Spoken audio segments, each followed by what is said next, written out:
Puede compartir las pantallas. Vamos a hablar sobre el 10º par craneal, el nervio vago o neumogástrico. Mientras se van preparando sus compañeras Mani, Yucra, Verónica y Angelina, una simple introducción para que ustedes ya vayan captando. En todo simposio, en todo congreso de medicina que ustedes tengan, y el título, hablamos de terminología médica en el título de medicina. Y si hablamos de neumogástrico, no se olviden que neumo significa respiratorio y gástrico significa estómago, ¿no? Vía digestiva. Y este 10º par craneal es un par craneal que va a venir a inervar toda la parte de la parte intracraneal, la parte cervical, a la laringe, a la faringe, aparatos respiratorios, en la parte torácica, los pulmones y al corazón, neumogástrico, y va a terminar este nervio en el estómago, inervando el estómago. Más que un nervio mixto, es un nervio trixto, porque tiene 3 ramos, un sensorial, un motor y un neurovegetativo que lo van a explicar a sus compañeras.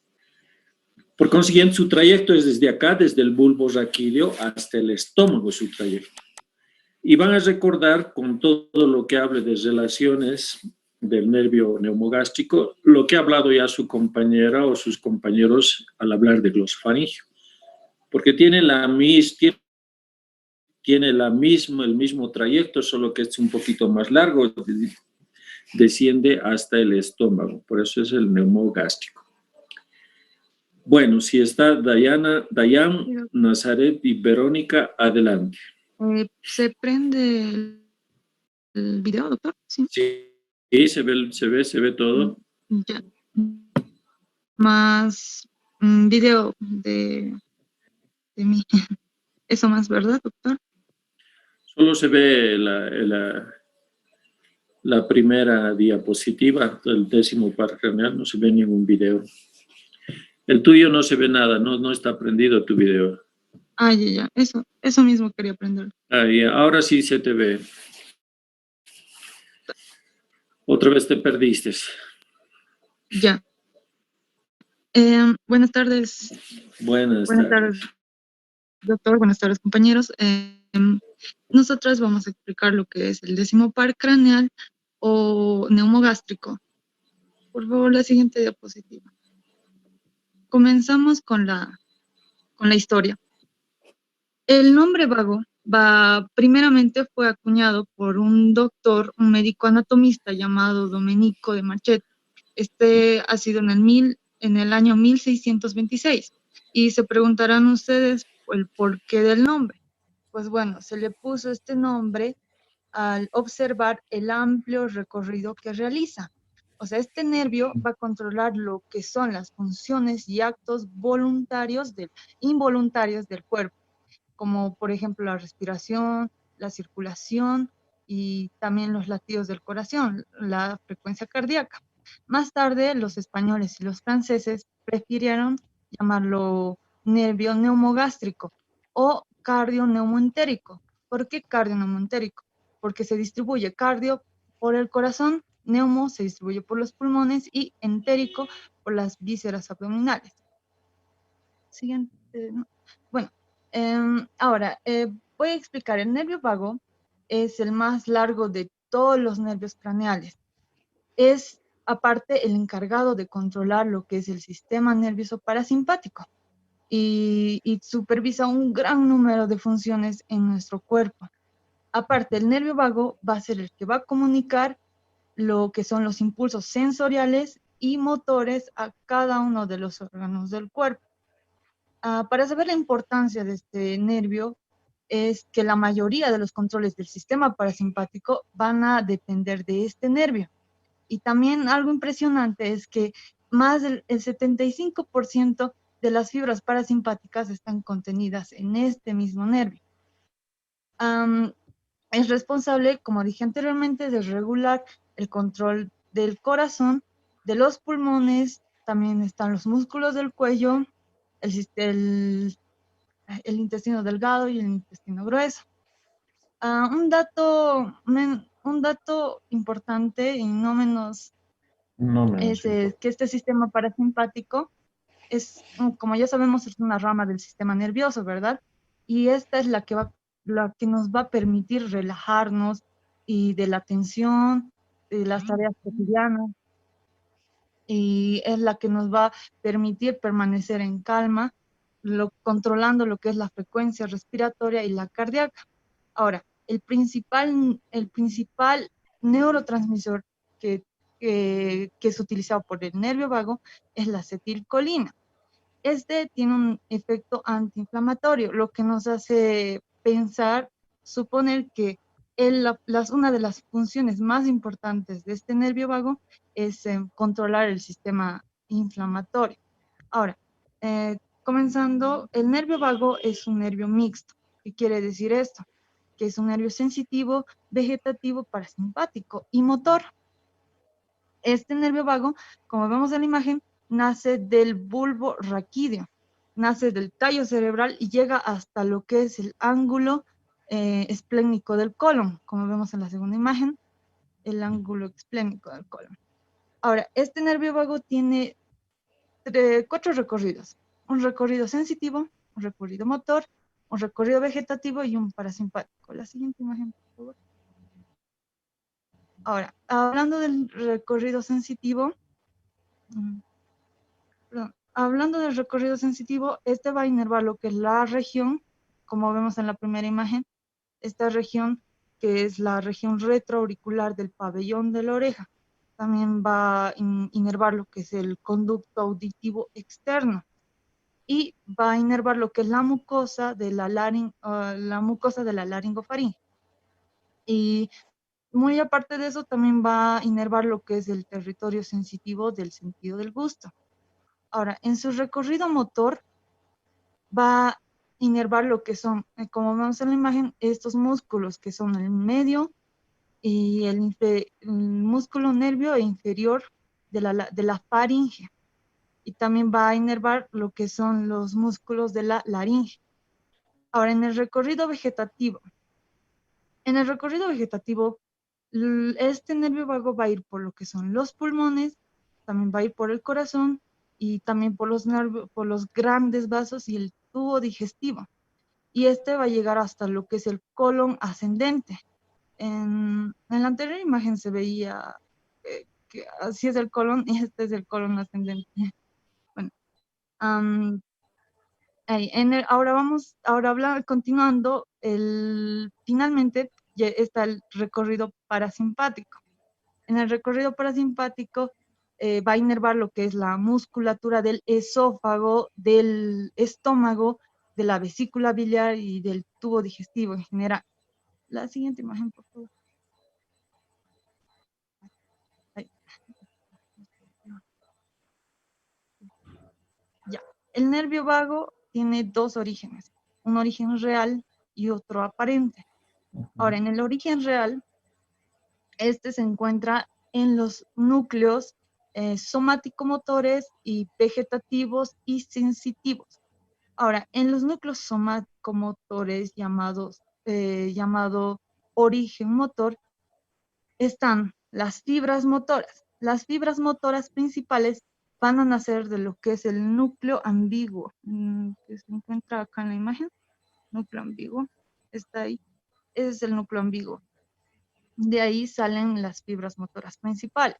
Y ahora, las fibras sensitivas van a nacer de lo que es el núcleo del tracto solitario que se encuentra ahí. Continuando con los núcleos vegetativos, también llamado origen vegetativo, tenemos a lo que son los núcleos visceromotores y los núcleos viscerosensitivos.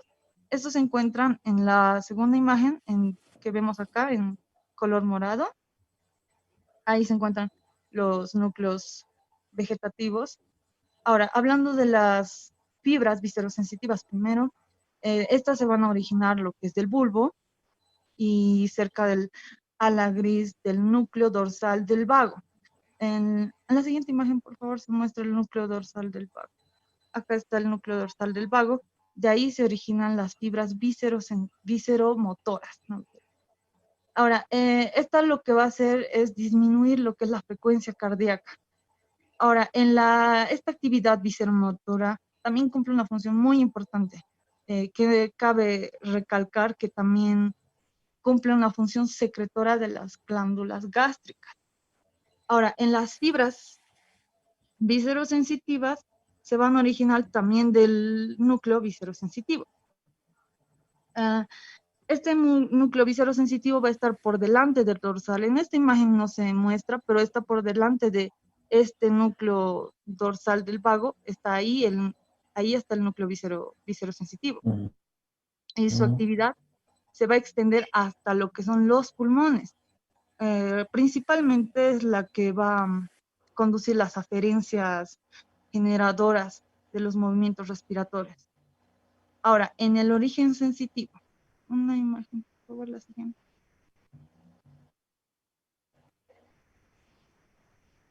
La siguiente imagen, por favor. Ahora, en el origen sensitivo, tenemos a las fibras sensitivas. Estas se originan de dos ganglios. Ahí en la imagen vemos al ganglio superior y al ganglio inferior. El ganglio superior, también llamado yugular, y el ganglio inferior, también llamado plexiforme. Ahora, este ganglio superior yugular se encuentra en el agujero rasgado posterior. Y el ganglio inferior o plexiforme está ubicado, está ubicado detrás de la yugular interna y de la carótida interna. Ahora, mi compañera les va a explicar lo que es el origen aparente. Ahora, haciendo un breve resumen a lo que es la distribución y el trayecto. Ahora, en la distribución, como sabemos, el nervio vago va a atravesar lo que es el agujero yugular y se va a convertir en el superior, que está acá, y posteriormente continuando con el ganglio inferior. Ahora, este nervio vago va a originar lo que es la rama faríngea. La rama faríngea es esta, que está marcado con rojo, y también va a originar lo que es la laringe superior. Ahora, esta laringe superior se origina de lo que es del ganglio inferior o plexiforme. Y esta laringe superior también se divide en dos ramos, un ramo lateral y un ramo medial. Ahora, el ramo lateral va a inervar lo que son los músculos cricotiroideos. Cricotiroideos, que está la tiroides y la cricoides. Ese es el músculo cricotiroideo, y también va a inervar lo que es el músculo constrictor inferior de la faringe. Como vimos en la primera imagen, los músculos constrictores de la faringe. Y ahora, ¿qué va a inervar su ramo medial de esta laringe? Va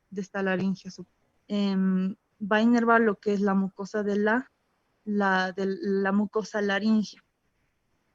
Continuando, este nervio vago también va a dar origen a lo que es a este nervio que vemos acá, que es el nervio cardíaco cervical superior. Este se origina por debajo del ganglio inferior o plexiforme. Esta va a ir descendiendo, comunicándose con lo que son los ramos cardíacos simpáticos. En la siguiente imagen, por favor. Y va a terminar lo que es en esta imagen, que es el plexo cardíaco, que está en el corazón. Ahora, en su trayecto, un breve resumen es, va a atravesar este nervio vago el agujero rasgado posterior o foramen yugular, como lo conocemos. Por este foramen yugular, lo que es por su mismo nombre, como su mismo nombre lo indica, la vena yugular. También pasa lo que es el nervio 9, que es glosofaringio, el par 10, el vago, y el accesorio, o también llamado espinoso, el 11. Ahora, posteriormente, este nervio vago va a seguir y se va a colocar junto a la carótida interna de la vena yugular. Prácticamente va a pasar por el medio de estas dos, y luego se va a colocar por detrás del esófago. En sí, el nervio vago derecho se va a colocar por detrás del esófago, y el nervio vago izquierdo se va a colocar por delante del esófago. Posteriormente va a terminar su recorrido en lo que es en la cara anterior del estómago y en el ganglio semilunar o celíaco. Este ganglio semilunar o celíaco se encuentra lo que es en la línea media diafragmática. Entonces ahí termina mi explicación y sigue mi compañero. Gracias. Muy bien, Dayana, muy buena explicación. Doctor, ¿se me ve? Sí, sí, adelante, Ángela. En principio, doctor y compañeros, tengan todos ustedes muy buenas tardes. Yo voy a continuar con la exposición y voy a hablarles sobre el origen aparente. Se origina en el surco lateral del bulbo. A ver, es esta. No sé si lo ven. Este se origina por unos 7 a 8 filetes nerviosos que convergen entre sí para formar este tronco nervioso. En su convergencia en el bulbo, este se sitúa entre el y el espinal, el glosofaringio por encima y el espinal por abajo. Una vez ya formado este nervio, se dirige oblicuamente hacia arriba para pasar, como ya dijo mi compañera, por el agujero rasgado posterior.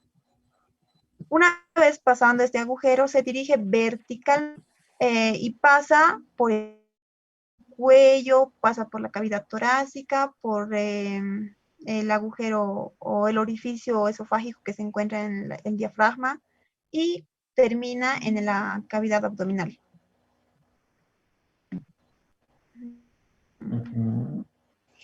Ya. Ganglios. Como ya había mencionado mi compañera anteriormente, este nervio consta de 2 ganglios. Un ganglio superior que se encuentra en el agujero rasgado posterior. Es esta. Tiene una coloración grisácea. Es ovoidea y mide aproximadamente de 4 a 6 milímetros de longitud. Y el segundo, que está por debajo de este ganglio ya es extracraneal.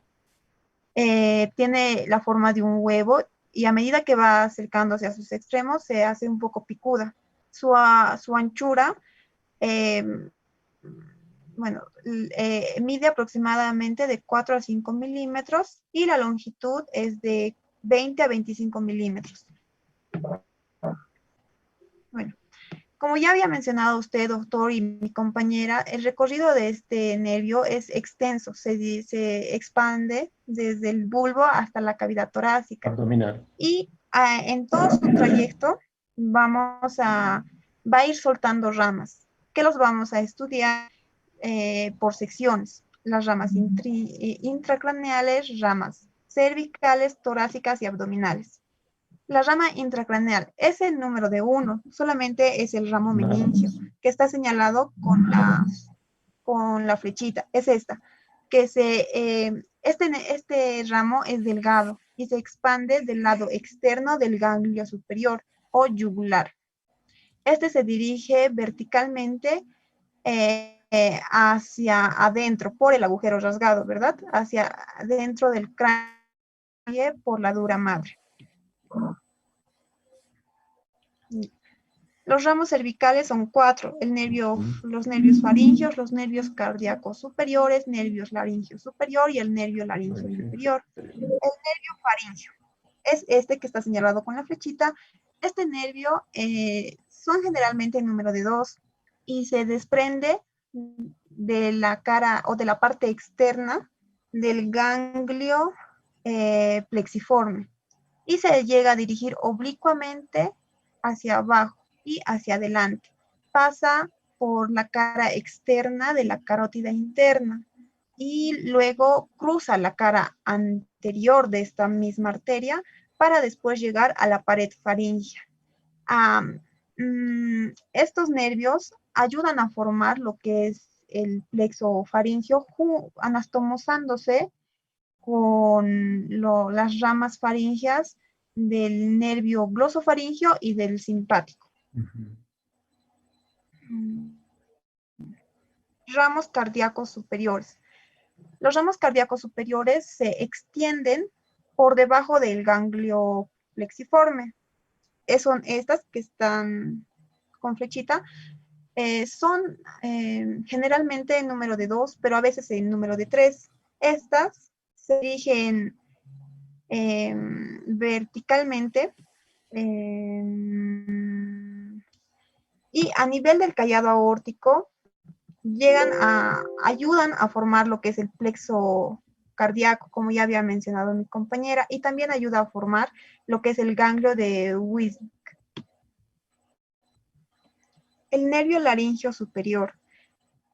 Este nervio laringio sale o se inicia en la parte interna e inferior del ganglio plexiforme. Se dirige oblicuamente hacia abajo hasta llegar a la laringe, donde se bifurca en dos, en un ramo superior y un ramo inferior. El ramo superior sigue su trayecto hasta llegar al asta mayor del hueso ioides.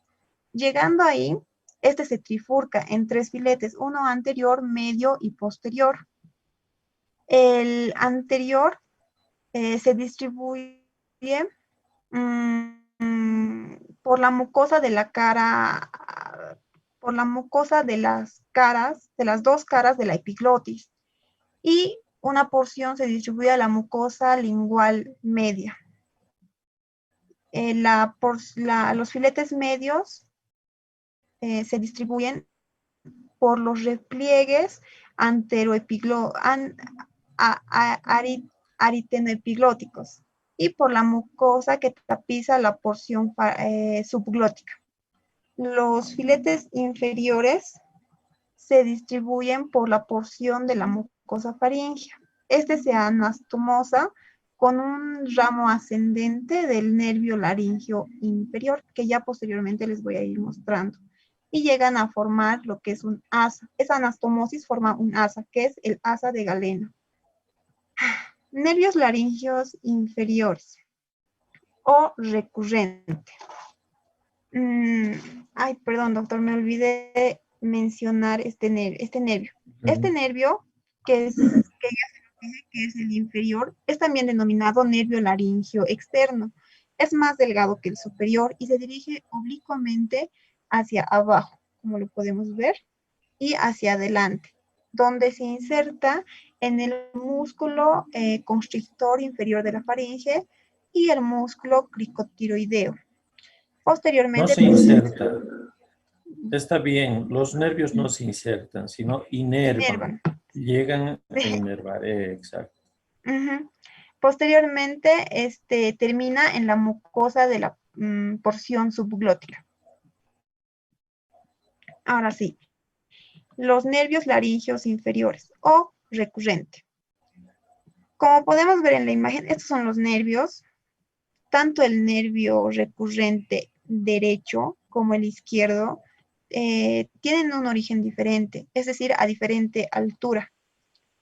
El derecho se desprende del neumogástrico derecho en la base del cuello. Exactamente cuando pasa o cruza la cara anterior de la arteria subclavia. Al momento de cruzar esta arteria, este nervio neumogástrico desprende una ramita, que es la recurrente. Esta abraza al nervio y sucesivamente pasando por la cara inferior y la cara posterior. Posteriormente se hace ascendente. Consta con 2 porciones ascendentes. La primera porción, que se extiende desde el borde superior del nervio subclavio hasta el borde inferior de la tiroides. Y la segunda porción, que comprende o se extiende en todo el cuerpo de la tiroides en su cara posterior. Ahora, el nervio recurrente izquierdo. Como ya dije, se sale un poco por debajo del derecho, ¿verdad? A nivel del callado de la aorta. Es exactamente igual que el derecho. Pasa por la cara posterior de la aorta y por la cara inferior y posterior de la aorta y se vuelve ascendente.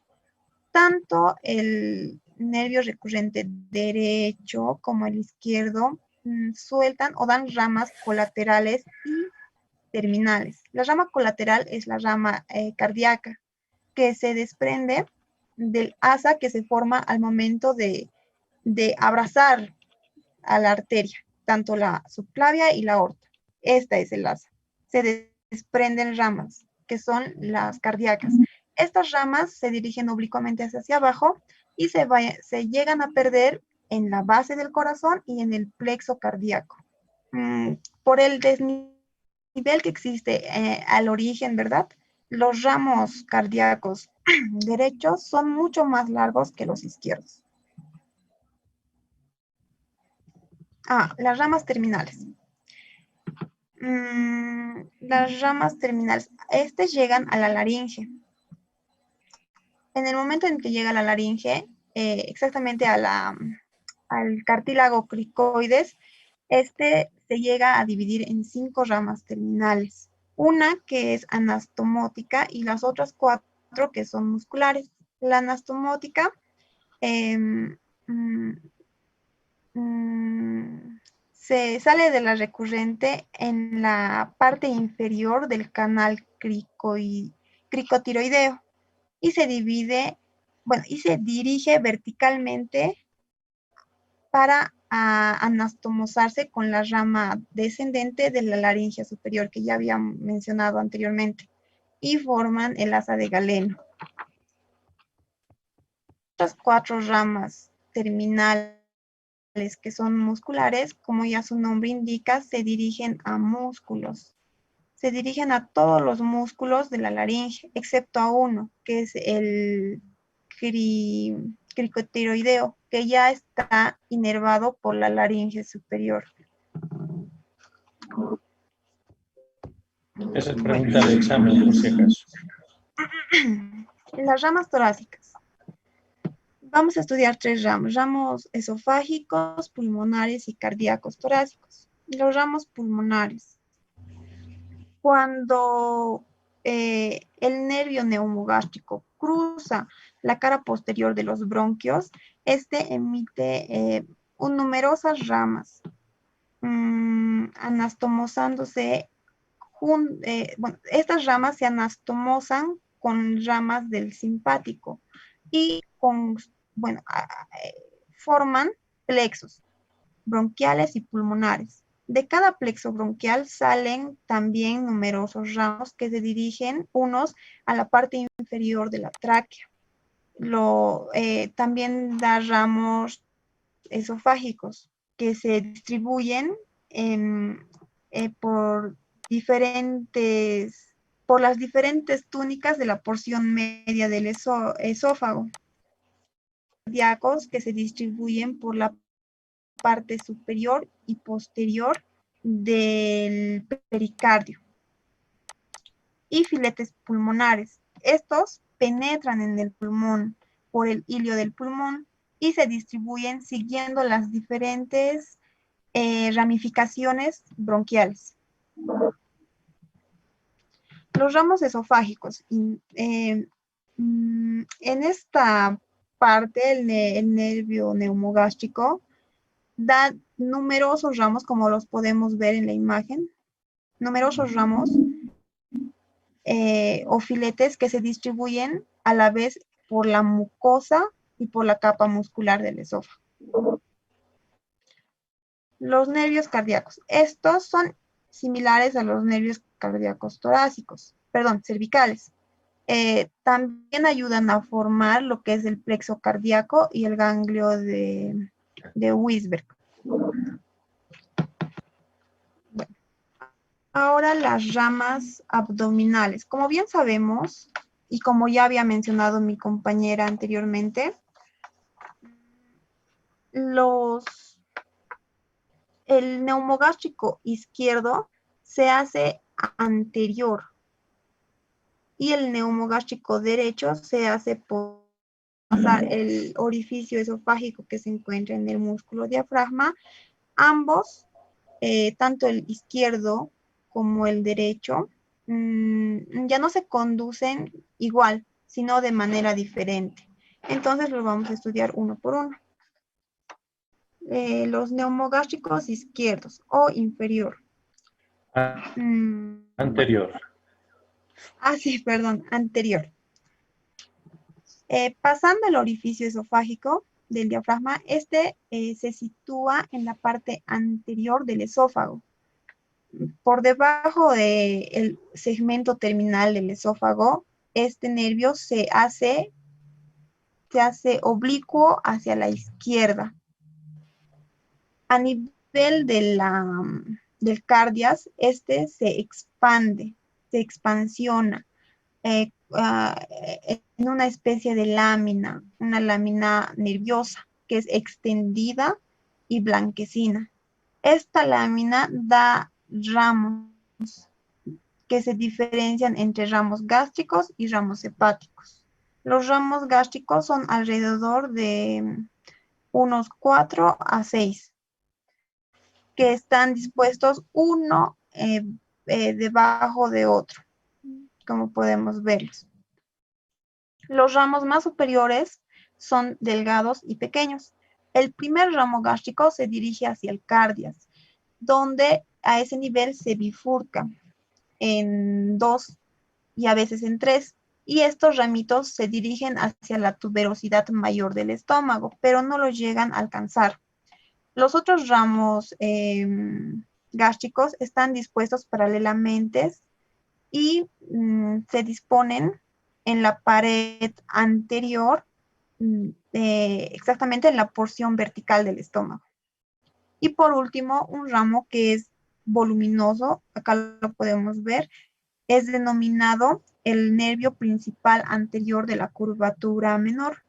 Sigue su trayecto paralelo a la curvatura menor hasta la unión de la porción vertical y la porción transversal. En ese punto, este se bifurca en 2, cuyas ramitas se extienden hacia el ventrículo y el conducto pilórico. Ahora, los ramos hepáticos. Estos ramos hepáticos, bueno, al hígado solo lo van a inervar lo que es el neumogástrico izquierdo. Estos ramos son de 3 a 4 y nacen en el momento en el que da los primeros filetes gástricos. Estos ramitos se anastomosan entre sí y se dirigen transversalmente hacia el pedículo hepático. Cerca al ilion del hígado se anastomosa con filetes hepáticos del plexo simpático. Neumogástrico derecho o posterior. Al momento de pasar o de salir del orificio esofágico, el neumogástrico aparece en contacto con la pared posterior del cardias. En ese punto, este da ramas gástricas y se dirige oblicuamente hacia abajo y hacia atrás. Y no tarda mucho en dividirse en ramas terminales. Las ramas gástricas son alrededor de 4 a 5 ramos.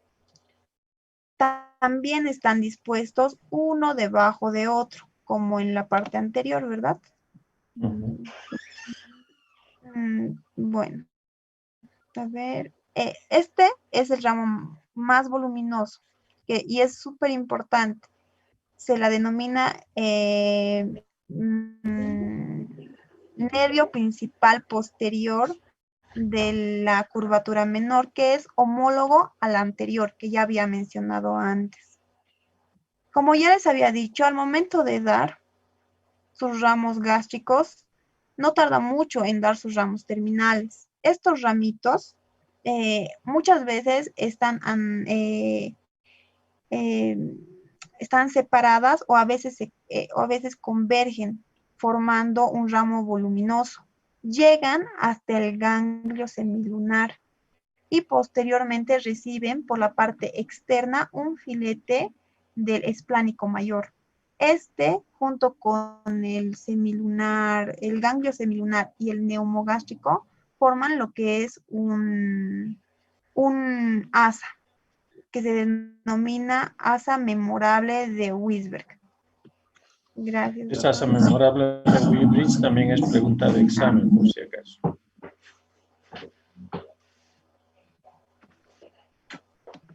Va a continuar mi compañera, doctor.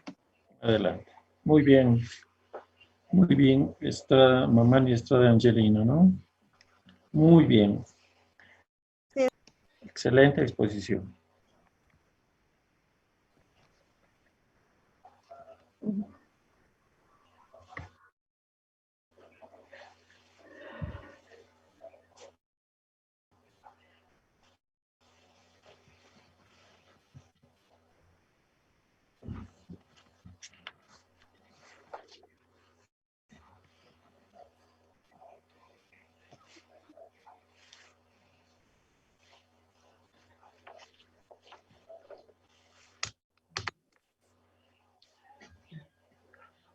Continuando con el tema patologías del nervio vago.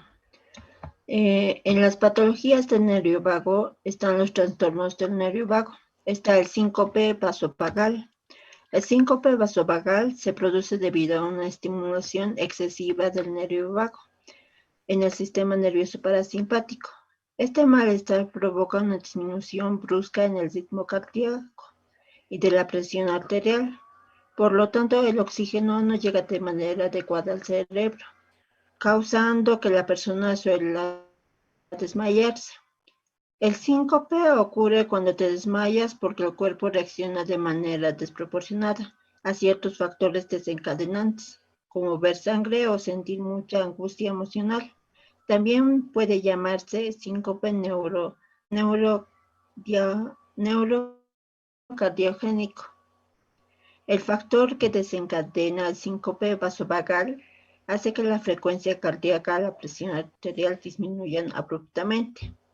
Como consecuencia, el flujo sanguíneo al cerebro disminuye y la persona pierde el conocimiento por un momento.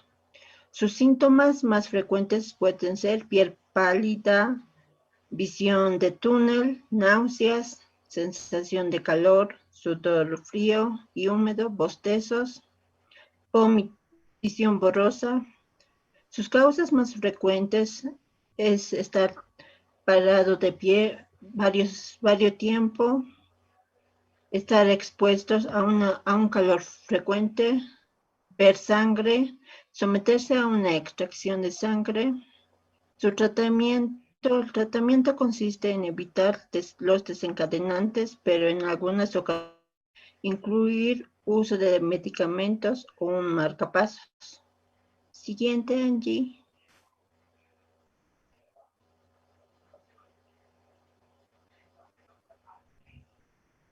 El vagotonismo. El vagotonismo es una enfermedad genética del nervio vago. Es cuando el corazón late más lentamente. Normalmente la frecuencia del corazón es de 80 a 60. Si tiene menos de 60 es vagotonismo. El simpático que lo acelera y hace que trabaje con rapidez y fuerza en caso de peligro, rabia, malas noticias, también con algunas drogas. El vago se estimula con la calma, algunas drogas, el placer, los momentos del descanso y el sueño.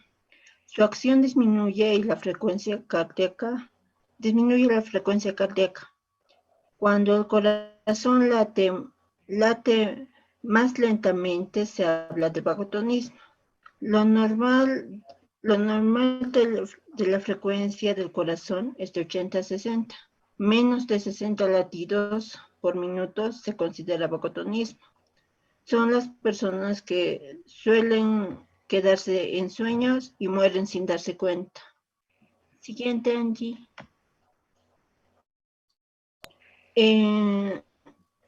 También encontramos en uno de sus trastornos el nervio vago y ataques de epilepsia. La epilepsia es un trastorno cerebral en la cual una persona tiene convulsiones repetidas durante un tiempo. Las convulsiones son episodios de actividad descontrolada y anormal de las neuronas, que puede causar cambios en la atención o el comportamiento. Las crisis epilépticas por lo general empiezan entre los 5 a 20 años.